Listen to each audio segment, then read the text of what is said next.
예수님께서 말씀하셨습니다. 내가 생명의 떡이다. 내게 오는 사람은 결코 배고프지 않고 나를 믿는 사람은 다시는 목마르지 않을 것이다. 이 말씀을 들은 유대인들이 얼마나 당혹스러워했을지 상상이 갑니다.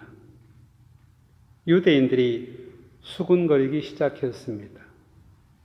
신성모독적인 발언인데 예수님이 나는 하늘에서 내려온 떡이라고 말씀하셨기 때문입니다.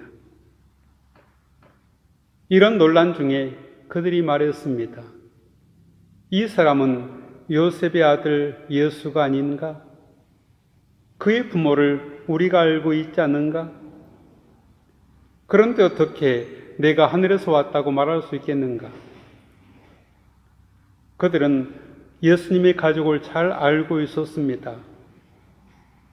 예수님의 아버지는 요셉이고 어머니는 마리아입니다. 이들 부부에게는 다른 자녀들도 많았습니다. 훗날 예수님의 동생들은 초기 그리스도교의 지도자 역할을 했습니다. 그중 대표적인 인물이 예루살렘 교회를 책임지고 있던 야고보입니다. 그러니 자신들과 전혀 다를 게 없는 예수님이 하늘에서 내려왔다고 하시니 받아들일 수가 없습니다. 하늘에서 내려온 떡이라니 허튼 소리로 들렸습니다. 인간의 모든 속성을 그대로 지니고 있는 당신이 인간을 구원할 메시아라는 사실의 근거를 대라는 것입니다. 그때 예수님께서 그들에게 말씀하셨습니다. 서로 수군거리지 말아라. 나를 보내신 아버지께서 이끌어 주시지 않으면 어느 누구도 내게 올 수 없다. 믿으려 하지 않는 사람은 예수님의 이런 주장을 거부할 충분한 근거를 찾아내려고 했습니다. 그러나 그 근거를 따지는 것은 유익하지 않습니다. 도리어 수군거림을 중지하고 예수님의 말씀과 행위 속에서 지금 아버지께서 예수님을 증언하시는 그 증언을 듣는 것이 매우 중요합니다. 왜냐하면 하나님은 각 사람을 예수님께 인도하시기 위해서 그 양심에 말씀하시기 때문입니다. 아버지께서는 당신이 선택하신 사람들에게 그리스도께 나올 수 있는 의지와 능력을 주십니다. 아버지의 이 선행적인 사역이 없으면 아무도 그분께 나올 수 없습니다. 사람이 순전한 자기 의지만으로 그리스도께 나오는 일은 불가능합니다. 우리가 예수님께 나올 수 있었던 결정적인 원인은 아버지이셨습니다. 심지어 종교 전문가들인 바리새인들과 서기관들은 예수님을 받아들이지 못했습니다. 오히려 세리와 죄인들이 예수님을 받아들였습니다. 이런 일이 생기게 된 이유가 무엇이었을까요? 예수님을 받아들이는 일은 하나님에 의한 것이기 때문입니다. 아버지께서 이끄시는 사람은 모두 예수님께 나옵니다. 예수님이 말씀하십니다. 그러나 내게 오는 사람은 마지막 날에 내가 다시 살릴 것이다. 예수님이 말씀하시는 종말론은 철저히 현재적입니다. 이 말씀은 인식과 믿음의 가장 궁극적인 차원을 가리키고 있습니다. 그런 차원이 아니면 예수님의 이 말씀을 이해할 수도 받아들일 수도 믿을 수도 없습니다. 예수님은 영생에 대한 현재적 종말관을 견지하면서도 유대 전통적인 종말관에 여운을 남기고 계십니다. 예수님이 또 말씀하십니다. 예언서에 이렇게 기록되어 있다. 그들은 모두 하나님의 가르침을 받을 것이다. 아버지께 듣고 배운 사람은 다 내게로 온다. 이 말은 아버지를 본 사람이 있다는 것이 아니다. 오직 하나님으로부터 온 사람만이 아버지를 보았다. 예수님께서는 하나님 아버지께서 사람들을 가르쳐 이끄시는 일에 대해 설명하십니다. 이사야 54장 13절입니다.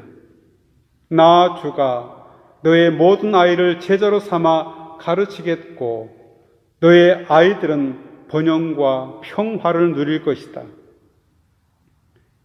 사람들을 가르쳐 당신께로 이끌어 오시던 일은 구원의 역사 속에서 하나님 아버지께서 해오셨던 일입니다. 이제 하나님께서는 예수님의 가르치시는 사역을 통해 이 예언서의 말씀을 성취하십니다. 예수님만이 아버지를 온전히 보셨기 때문에 우리가 예수님 말씀을 진정으로 들을 때 하나님의 가르치심을 받게 됩니다. 예수님이 말씀하십니다. 내가 진실로 진실로 너희에게 말한다. 믿는 사람은 영생을 가지고 있다. 나는 생명의 떡이다.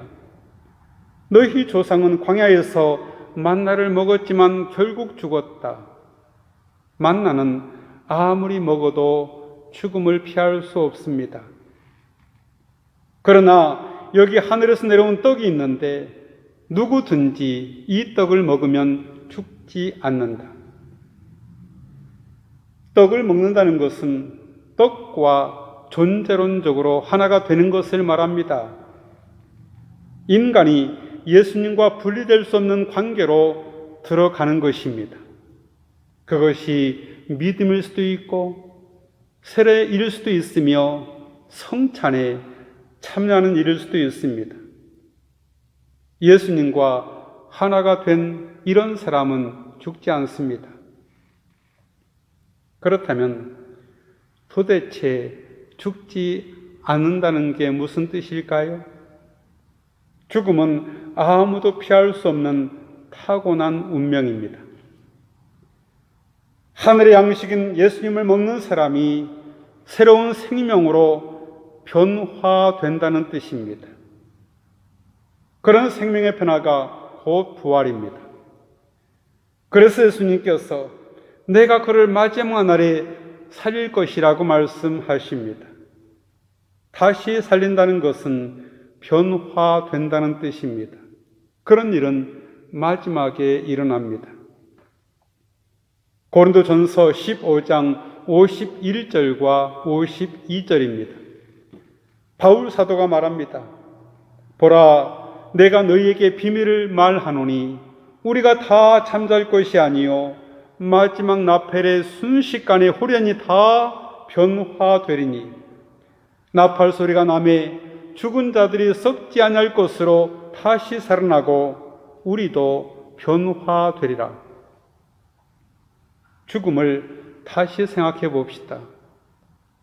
우리는 모두 죽음 앞에서 절망합니다. 죽지 않으려고 발버둥을 칩니다.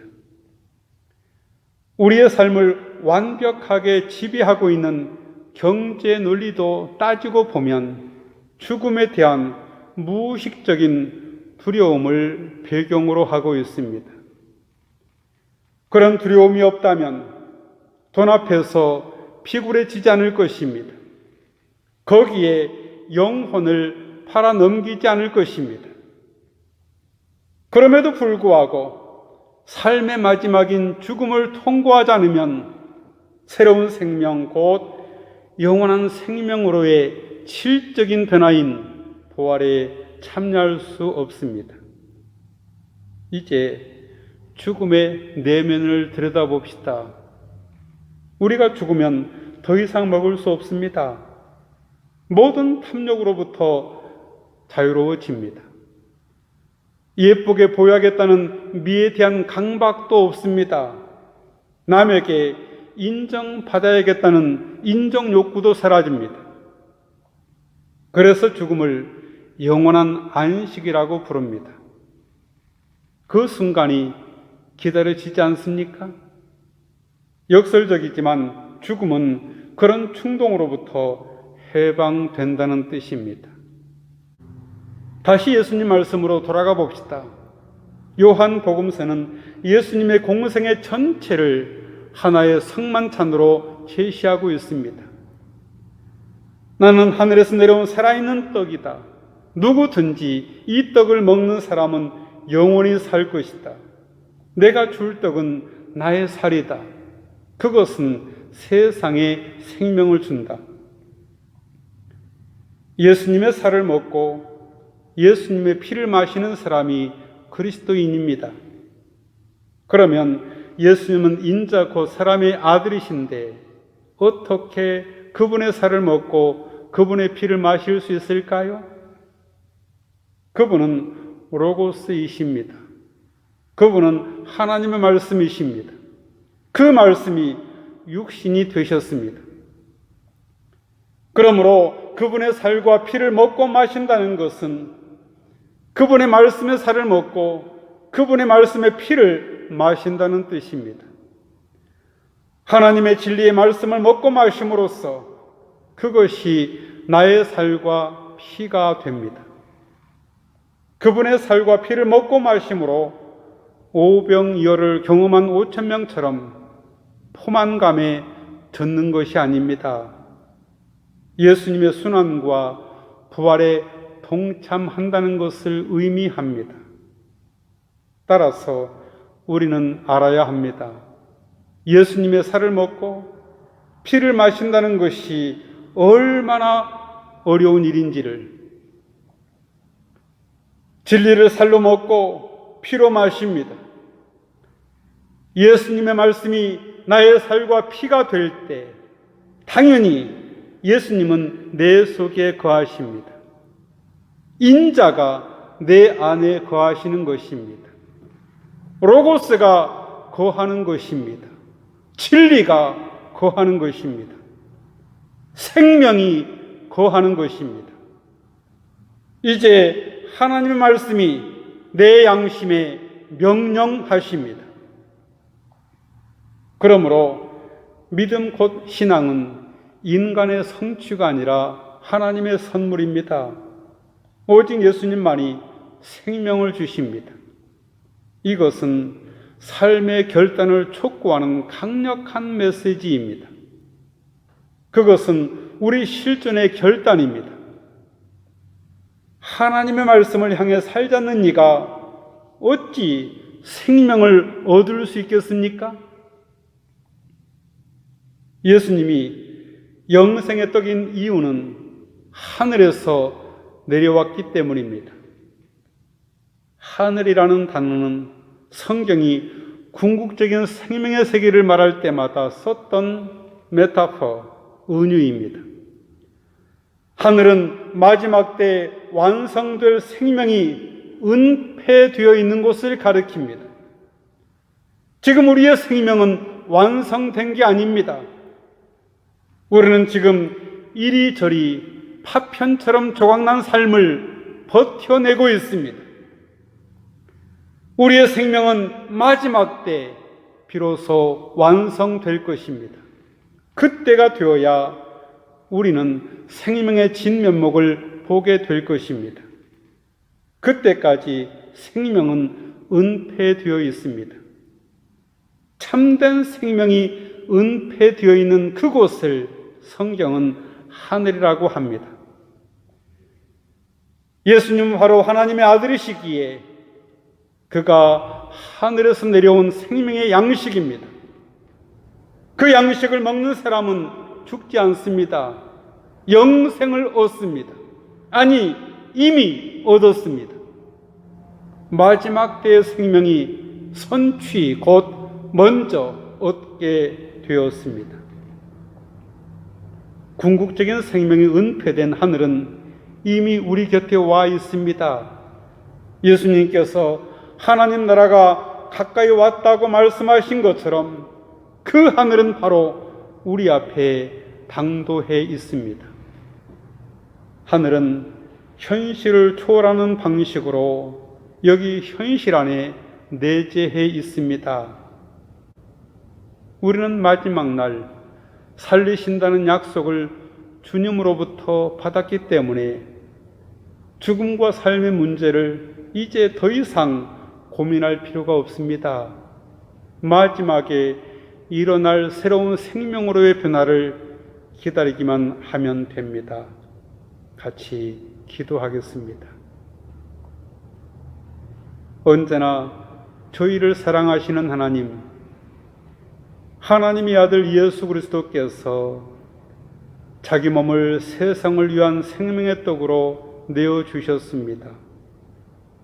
예수 그리스도를 하나님께서 보내신 분으로 믿음으로 그가 참된 하늘의 떡임과 영생의 양식임을 알게 하옵소서.